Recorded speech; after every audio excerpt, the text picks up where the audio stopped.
Good afternoon students. एक बार फिर से मैं आप लोगों के लिए पुष्पीय पौधों में लैंगिक जनन चैप्टर का अगला टॉपिक लेकर के हाजिर हूँ, जिसमें आज आप पढ़ेंगे पौधों में परागण के पश्चात होने वाले परिवर्तन। परागण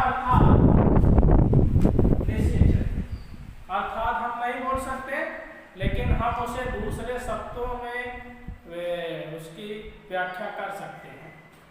देखिए, अभी तक आप लोगों ने पुष्पीय पौधों में जो जनन पढ़ा, पुष्पीय पौधों में लैंगिक जनन ये आपका चैप्टर ही है, चैप्टर का नाम ही है। उसमें आप लोगों ने पढ़ा पुष्पीय पौधों की संरचना, पुष्पीय पौधों में नर ही और मादा दोनों पुष्प में ही पाए जाते हैं। कभी कभी वो अलग पुष्प में, कभी कभी एक ही पुष्प में होते हैं, तो उसके बारे में आपने पढ़ा।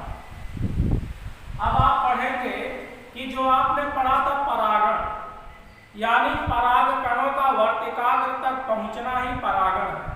और परागण के पश्चात पुष्प में अन्य परिवर्तन शुरू हो जाते हैं। हमने बताया भी था परागण पुष्पों में होने वाली लैंगिक जनन की प्रथम क्रिया।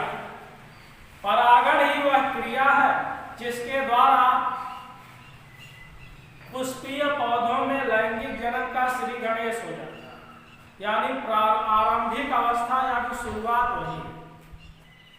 तो उसमें आपने देखा था कि परागण में परागकण परागकोश से मुक्त होकर के वर्तिकाग्र में जाकर के गिरता है, पहुंचता है, उसे ही हम परागण कहते हैं। या तो स्व हो, यानी अपने आप हो, अपने आप किन में होता है, द्विलिंगी में, पुष्पों में, और या तो इसके अलावा या किसी माध्यम के द्वारा, चाहे जैसे हो उसमें जो भी विधियां हो। लेकिन परागण के पश्चात क्या होता है? परागण अर्थात नर तथा मादा युग्मकों का आपस में संलयन, मिलना। परागकण कहाँ गए? वर्तिकाग्र पर। तो यहाँ पर परागण क्रिया संपन्न हो गई। अब परागण में परागण क्रिया है पराग कणों का वर्तिकाग्र तक पहुंचना, ना कि निषेचन। यह निषेचन नहीं है। निषेचन तब होगा जब परागकण भली भांति से जाकर के संलयित हो जाएगा, मिल जाएगा, तब इस क्रिया को हम निषेचन कहेंगे। तो यहाँ पे निषेचन के पश्चात होने वाली प्रक्रिया, परागण में तो मिल गए वो दोनों, और परागण के पश्चात अब निषेचन प्रारंभ होगा, यानी निषेचन हो जाएगा। निषेचन है क्या? नर तथा मादा युग्मक के आपस में मिलने की क्रिया। अब यहाँ पर हम यह शब्द हटा कर लिखेंगे निषेचन। हमने आपका ध्यान आकृष्ट कराने के लिए यह शब्द लिखा था, क्योंकि परागण सिर्फ एक क्रिया मात्र है जिसमें परागकण वर्तिकाग्र तक पहुंच जाता है। पहुंचने के बाद जब वो मिल जाता है तब उस क्रिया को निषेचन कहते हैं। निषेचन जब हो जाता है, यानी पुष्पीय पौधों के नर तथा मादा युग्मक जब एक दूसरे से मिल जाते हैं, तो उसके पश्चात पुष्पों में क्या परिवर्तन दिखाई देने लगते हैं। अब देखिएगा, नर युग्मक पुंगक के जितने भी भाग हैं, पुंकेसर, परागकोश, परागकण, परागकण तो चले ही जाते हैं, या शेष बचे परागकण, ये सब के सब नष्ट हो जाते हैं। आप बताएंगे कि पौधों में निषेचन के पश्चात निम्नलिखित परिवर्तन होते हैं। नंबर 1, नर युग्मक पुंगक के पुंकेसर, परागकोश, परागकण सभी झड़ जाते हैं, सूख कर गिर जाते हैं। उसमें हमने एक चीज और भी बतानी है आपको। पुष्पों में दो भाग और भी होते हैं।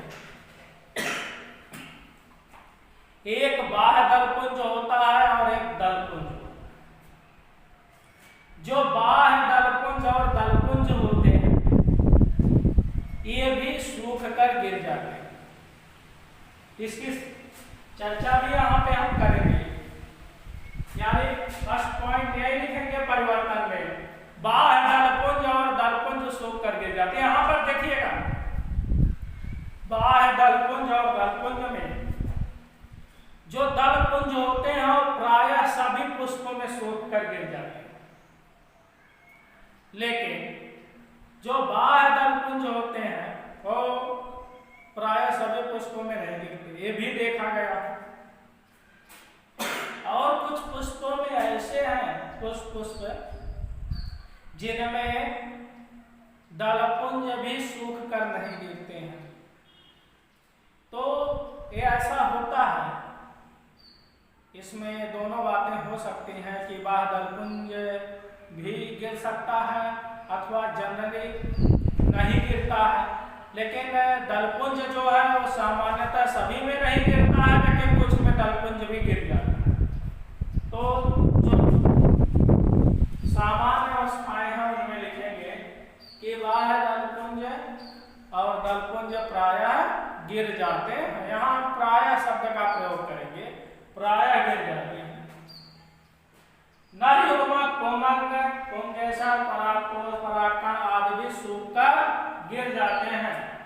फिर हम मादा युग्मक में देखेंगे, वर्तिका वर्तिकाग्र ये सब भी सूखकर गिर जाते हैं। बचता कौन है? सिर्फ अंडाशय, जो आपने ये फूला हुआ हिस्सा देखा था।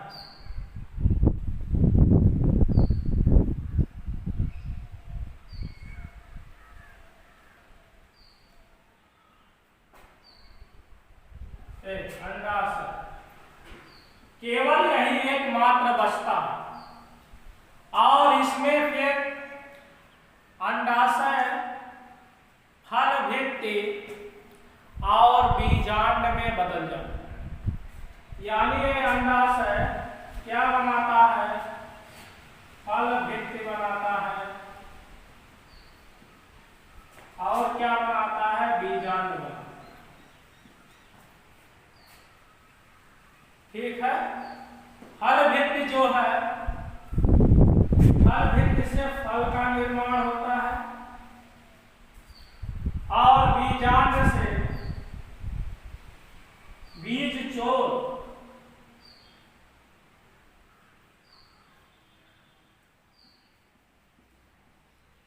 बीज चोल से क्या बनता है? बीजों का आवरण, इसे बीजावरण है।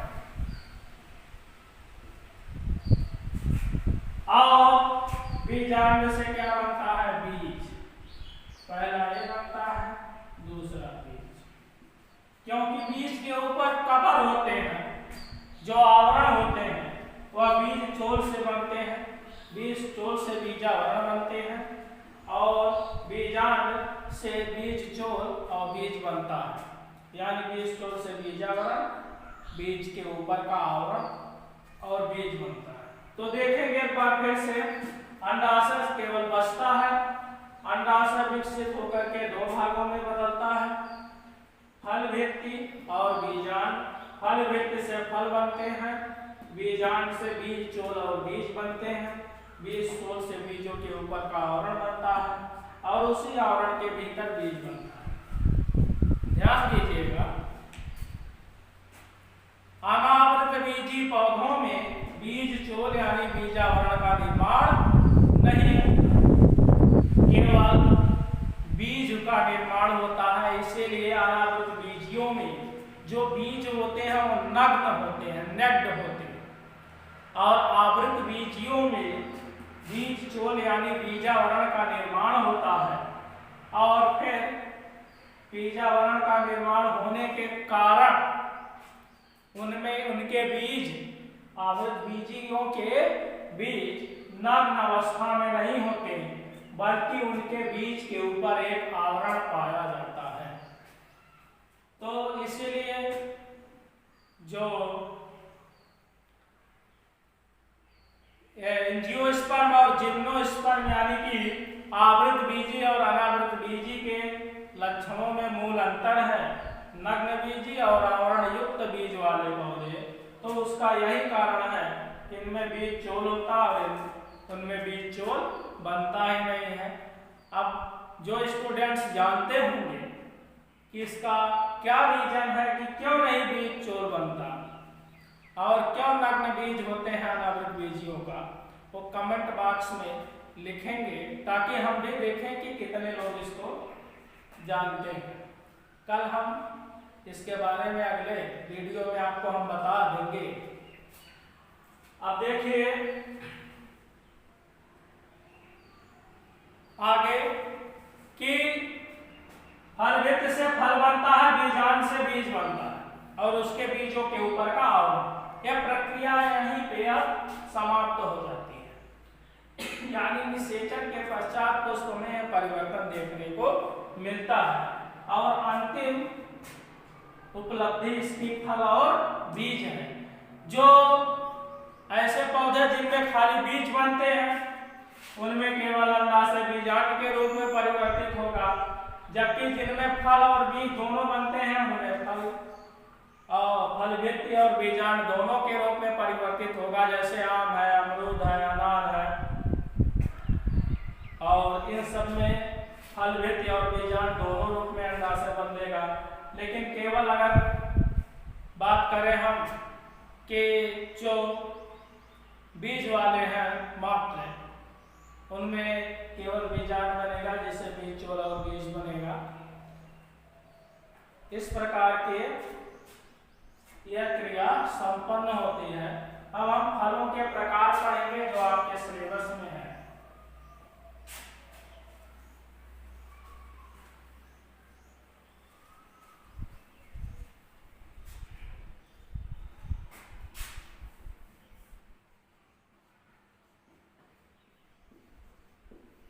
फलों के प्रकार, टाइप्स ऑफ फ्रूट्स। देखिए फलों की उत्पत्ति के आधार, फलों के निर्माण के आधार पर फलों को दो भागों में बांट दिया गया है। एक सत्य फल और दूसरा असत्य।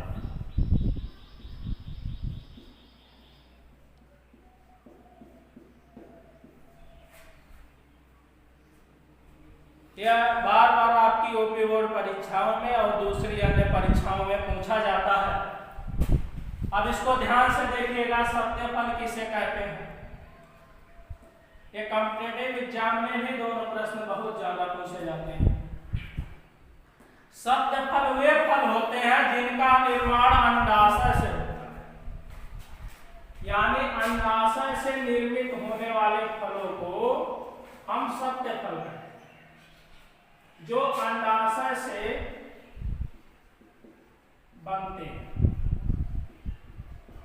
वे सत्य फल, जबकि वे फल जो अंडाशय के बजाय पुष्प के किसी अन्य भाग से अथवा पुष्पासन से बनते हैं। ये कोई जरूरी नहीं है कि पुष्पासन से ही बन जाएगा, पुष्प के किसी अन्य भाग से बन जाए, परंतु वे अंडाशय से ना बने ऐसे फलों को हम असत्य फल कहते हैं।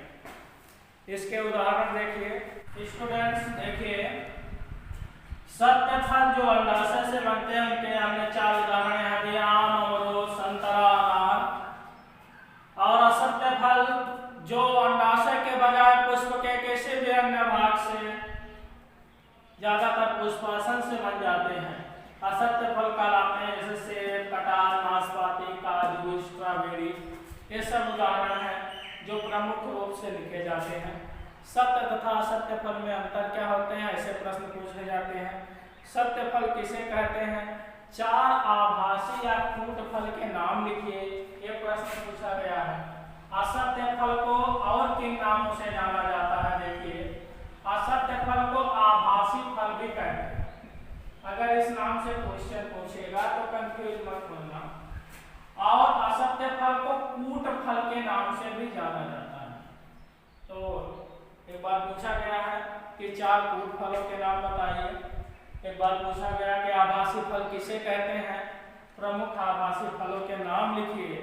तो इस प्रकार से सत्य और असत्य फल आपने पढ़ा।